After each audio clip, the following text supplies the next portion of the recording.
జనరల్గా అమ్మాయిలు అంటే పీరియడ్స్ అనే విషయం అనేటప్పటికి సో బయటికి నోరు తెరవలేరు ఎక్కువగా. సో దాని మీద ఏదైనా క్యాంపెయిన్ కానీ లేదంటే ఏదైనా ప్రోగ్రామ్ కానీ చేయమని చెప్పేసి నాకు కాల్ చేసి అడిగారు. అందుకే నేను మీకు ఇంటర్వ్యూకి కూడా పిలిచాను దానికోసమే. దానికి మీరేమంటారు? పీరియడ్స్ గురించి నేను చాలా ఓపెన్గా చిన్నప్పటి నుంచి ఓపెన్గా మాట్లాడడం అలవాటు. ఎందుకంటే అది ఎవరికి జరగకూడదని నాకు జరిగిందంటే సీక్రెట్గా దాచిపెట్టచ్చు. కానీ అది ఒక నార్మల్ ప్రాసెస్, ప్రతి ఒక్కరికి వస్తుంది. ఒక పిల్లలు పుట్టాలంటే అప్పటిదాకా అయిన పీరియడ్స్ ఆగితే పిల్లలు పుడతారు. So this is a very natural process. దాన్ని మాట్లాడొద్దు అంటే ఏమవుతుందంటే మాట్లాడకపోతే ప్రాబ్లమ్స్ డిస్కస్ చేయకుండా అయిపోతుంది. అసలు దానివల్ల ప్రాబ్లం ఏంటి, నేను ఎట్లా సఫర్ అవుతున్నాను చెప్తే కదా తెలిసేది. ఈ మధ్య రీసెంట్గా నేను థియేటర్లో మిస్ అయిన ఈ సినిమా నేను మొన్న చూసినాను. చాలా అసలు నాకు ఎంత నచ్చేసిందో ప్యాడ్ మ్యాన్ సినిమా. ఎంత డీటెయిల్డ్గా తీశారు సినిమాని. అసలు చాలా అవసరం. ఒక పెద్ద పెద్ద డిసీజెస్ వస్తాయి అన్హైజీన్ వల్ల. అవి ఏంటంటే అది సీక్రెట్గా పెట్టడం వల్ల డిస్కస్ చేయలేక చనిపోయిన కేసెస్ కొల్లలు ఉన్నాయి. So it should be spoken out. It's very important. Periods అనే కాదు, ఈవెన్ బర్త్ కంట్రోల్ మీద కూడా. ఒకసారి నా పాత ఇంట్లోనే, అంటే నేను ఇప్పుడు మణికొండలో ఉంటున్నాను, ఇంతకుముందు వేరే ప్లేస్లో ఉన్నాను. ఆ ప్లేస్లో వాచ్మెన్ వాళ్ళ ఫాదర్ ఎయిడ్స్ వచ్చి చనిపోయాడు. ఆయన ఎయిడ్స్ వచ్చి చనిపోయాడు. అయితే నేను ఏమైంది, ఎందుకు చనిపోయాడు అని అడిగితే తెలీదు అన్నారు. రిపోర్ట్స్ తీసుకురాని చూశాను. మొత్తం బాడీలో ప్రతి ఒక్క ఆర్గన్ ఫెయిల్ అయిపోయింది. ఇవన్నీ తీస్తే ఎయిడ్స్ ఉందని. నేను మొత్తం కూర్చొని డిస్కస్ చేస్తే వాళ్ళ వైఫ్ చనిపోయింది, ఆయనకి ఎయిడ్స్ వచ్చి హీఈస్ లైక్ సెక్షువల్ మేనియాక్. అక్కడ ఉన్న వాళ్ళ లోకల్ లేడీస్తో అందరితో చేశాడు. సో ఆయన వల్ల ఎంతమందికి ఎయిడ్స్ స్ప్రెడ్ అయింది, దీని అవేర్నెస్ లేదు, ఎంతమంది దీనివల్ల చనిపోతున్నారు, దీని గురించి ఏం చేయలేకపోతున్నాను అని నేను మధ్యలో ఒక డాక్టర్ ఫ్రెండ్ని కూడా కన్సల్ట్ చేశాను. I think we should do some videos and get awareness to people. నేను ఈవెన్ వాచ్మెన్ వాళ్ళ ఫ్యామిలీకి కూడా కూర్చోబెట్టి, అంటే వాళ్ళకి పిల్లలు పుడుతూనే ఉన్నారు, ఎప్పుడు చూసినా ప్రెగ్నెంట్ ఉంటుంది, మీరు స్టాప్ చేయరా ఏంటి అంటే, అక్క వద్దనుకుంటున్నా కానీ అయిపోతుంది అక్క అంటే, ఆపరేషన్ చేయించుకుంటా అక్క అని. అంటే ఆపరేషన్ చేయించుకోవడం వల్ల ఉమెన్ హెల్త్ మొత్తం నాశనం, వద్దు కాండమ్స్ వాడండి అని తీసుకొచ్చి మెడికల్ షాప్కి వెళ్ళి ఫ్రెండ్ని పంపించి తీసుకొచ్చి ఇది ఇట్లా వాడండి, ఇది ఇట్లా అని చెప్తే సిగ్గుపడతారు. చూసే ఇన్ని ప్రాబ్లమ్స్ ఉన్నాయి, దీని ప్రాపర్ ఎడ్యుకేషన్ కావాలి మన సొసైటీలో. దాని గురించి కూడా ఏమన్నా కరెక్ట్గా ఇంట్రెస్టింగ్గా అర్థమయ్యేటట్టు ఎక్స్ప్లాయిట్ చేయకుండా ప్లాన్ చేస్తే సపోర్ట్ చేస్తారు. దానికి ఏమైనా మనీ తీసుకుంటారు లేదంటే ఫ్రీగానే చేస్తారు? అంటే నేను పక్కా ఫ్రీగా చేస్తాను. Okay, thank you. దీని మీద ఏదైనా ప్రోగ్రామ్ చేయండి అని చెప్పేసి నాకు యూఎస్ నుంచి ఒక లేడీ కాల్ చేశారు. సో ఆ లేడీ పేరు కూడా ప్రమీల. తను నాకు కాల్ చేసి మిమ్మల్ని అడగమన్నారు. తనైతే బాగా మాట్లాడగలుగుతుంది. If it is interesting will do it. Interesting అంటే యూస్ఫుల్. వాళ్ళు జనరల్గా మీకు బయట చాలా పెద్ద బ్యాక్గ్రౌండ్ ఉందని చెప్పేసి అంటూ ఉంటారు.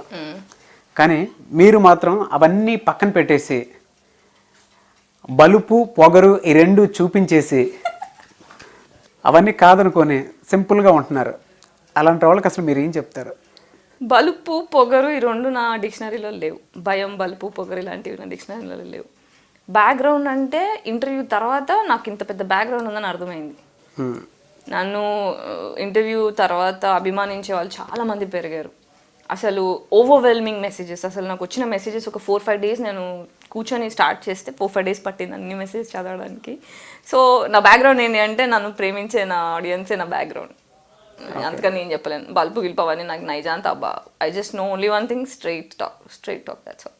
నేను చూస్తున్నాను మీ ఇంటర్వ్యూ ఒకటి చూసేటప్పుడు నేనే అనుకున్నాను, వామ్మో ఈ అమ్మాయి ఏంట్రా బాబు ఇలా మాట్లాడేస్తుందని చెప్పేసి నేనే అనుకున్నాను. అంత ఓపెన్గా మాట్లాడేస్తుంది ఏంటని చెప్పి. మస్తు అన్న అమ్మాయిలు ఉంటారు నా అలాంటి వాళ్ళు, మీడియాలో లేరు అంతే.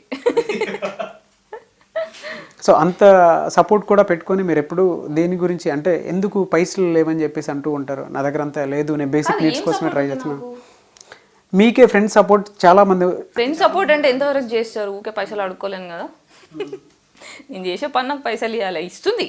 కానీ సెటిల్మెంట్కి కావాల్సినంత ఇవ్వట్లేదు, రోజులు నడవడానికి ఇస్తుంది.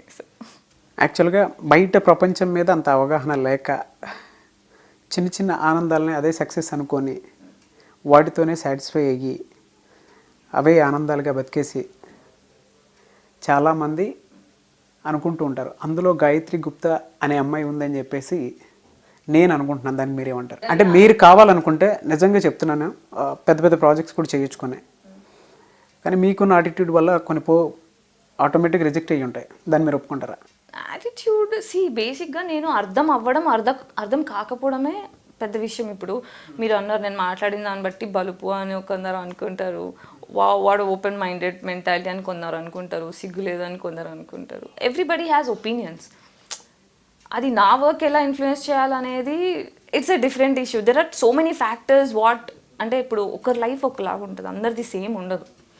నా ఎక్స్పీరియన్సెస్ ఇప్పుడు నాకేంటంటే ఒక 2-3 బ్యాడ్ ఎక్స్పీరియన్సెస్ చెప్పాను కదా, చాలా ఓవర్ కాన్షియస్ అయిపోయినా నేను. ధైర్యం ఉంది కానీ at the same time fight చేయడం ఇష్టం ఉండదు, కాబట్టి చాలా పాజిటివ్గా వెళ్ళాలి. We have to buildup, we have to grow circle, we have to love. అంటే లవ్ కావాలి, లవ్ ఇవ్వాలి. This is what I believe in. So అది స్లోగా అవుతుంది. నాకు ఐఎమ్ హ్యాపీ ఎనీవే. నాకు సక్సెస్ వచ్చినా నేను ఇంతే హ్యాపీగా ఉంటా. పెద్ద బ్లాక్ బస్టర్ 100 కోట్ల బ్లాక్ బస్టర్ అయినా ఇంతే హ్యాపీగా ఉంటా. ఏం రాకపోయినా ఇంతే ఉంటా.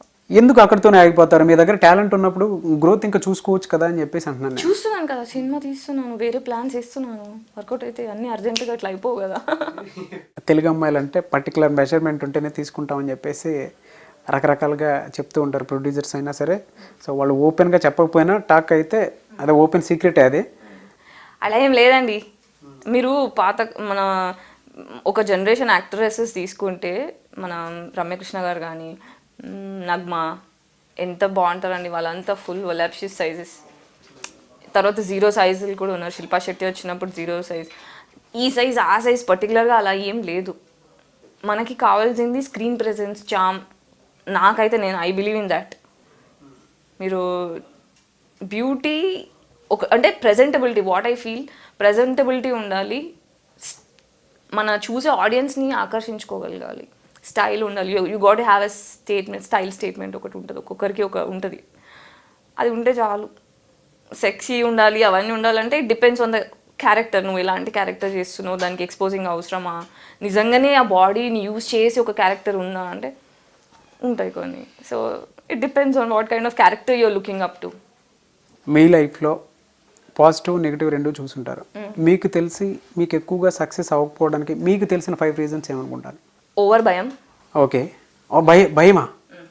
అంటే ఓవర్ భయం అంటే అతి జాగ్రత్త అనుకోండి. ఫస్ట్లో ఉండేది భయము, తర్వాత లేదు. కానీ అతి జాగ్రత్త వల్ల ఖరాబ్ చేసుకున్నా. ఇంకెందుకు ఖరాబ్ చేసుకున్న ప్రాజెక్ట్స్ అంటే అంతే, కాస్టింగ్ కోచ్ రిజెక్ట్ చేసిన. అది బల్బులాగా చాలామందికి మీరు అన్నట్టే కనిపించింది. సో నా పర్ఫార్మెన్స్ కనిపించేంత ప్రాజెక్ట్స్ చేయలేదు కాబట్టి నా పర్ఫార్మెన్స్ వాల్యూ అంటే ఈమెకు ఒక ప్రోడక్ట్ వాల్యూ ఉంది, ఈమెకు ఒక వాల్యూ ఉంది అని అర్థం కాక.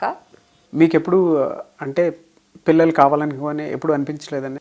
పిల్లలు కావాలి అంటే ఫ్రెండ్స్ పిల్లలతో ఆడుకుంటా కదా, ఒక గంట తర్వాత సుస్థ అయిపోతాను నేను. చాలా బాగా అనిపిస్తుంది. నాకేంటంటే సోషల్ సర్వీస్ మీద ఇంట్రెస్ట్ ఉంది. సో నిజంగా పిల్లలు కావాలన్న ఫీలింగ్ వస్తే I will adopt children. Adopt చేసుకుంటారు. కన్సీవ్ అయితే ఎవరు? ఈ వీడియో మీకు నచ్చినట్టయితే లైక్ చేయండి, కామెంట్ చేయండి, షేర్ చేయండి. అలాగే తప్పకుండా ఛానల్ని సబ్స్క్రైబ్ చేసుకోండి.